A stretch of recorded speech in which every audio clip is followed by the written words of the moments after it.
पूर्व मंत्री एवं वर्तमान विधायक रामलाल ठाकुर ने विधायक निधि को लेकर सवाल खड़ा किया है। उन्होंने कहा कि इस मामले में जो आदेश जारी किए गए हैं वह तर्कसंगत नहीं लगते। वह यहां पर पत्रकारों को संबोधित कर रहे थे।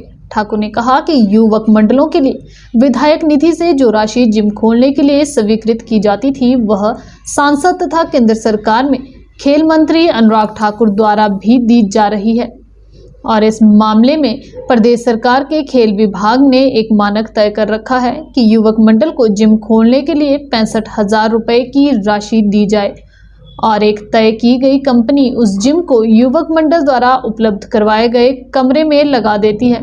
उन्होंने कहा कि अब यह राशि 50,000 रुपए तय कर दी गई है और यह कहा जा रहा है कि जिम सरकारी भवन में ही खोला जाएगा।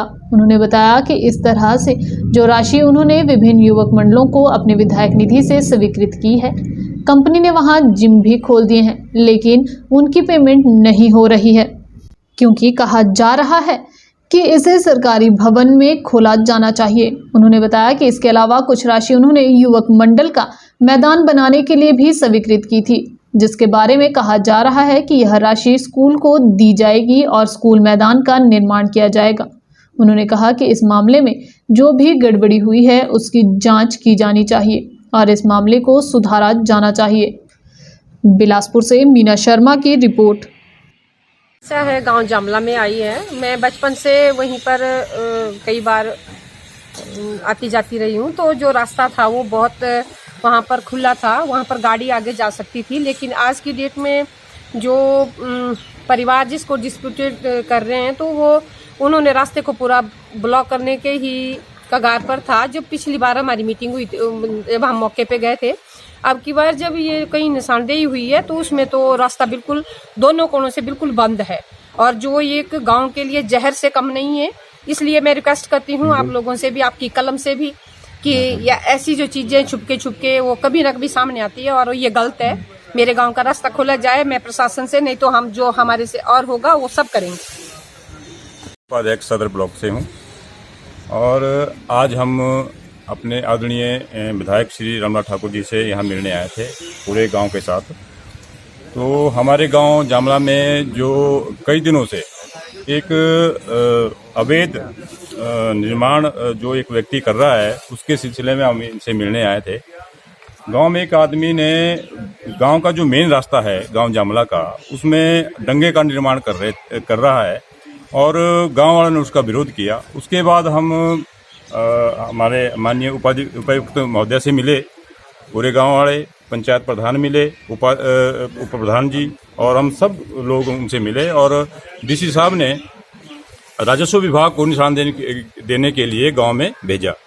तो पिछले कल 11/1/2022 को मौका पर अपने तहसीलदार साहब बिलासपुर वहाँ गए मौका पर और उन्होंने निशानदेही की।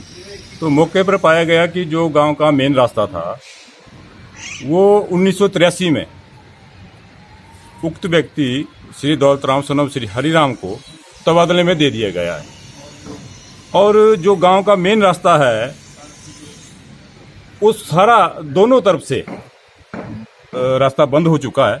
जो सारी जो भूमि है वो तबादले में चली गई है। लोगों को अपने घर जाने के लिए कोई भी रास्ता शेष नहीं बचा है। तो हम आदरणीय विधायक जी से भी ये निवेदन करने आए हैं और आदरणीय डीसी साहब से भी हम मिलेंगे भी जाके कि ये जो तबादला हुआ है ये सरासर गलत है। जो मौका पर तहसीलदार साहब ने खुद हमें बताया अपनी रिपोर्ट में कि ये जो तबादला हुआ है ये गलत है, गलत तरीके से हुआ है। तो हम इस तबादले को डीसी साहब से भी निवेदन करेंगे कि इस तबादले को खारिज किया जाए और उक्त व्यक्ति ने उसी खसरा नंबर पर अलग से 4-5 विसुओं का अलग से अवैध कब्जा किया हुआ, जो मौके पर तहसीलदार साहब ने बताया।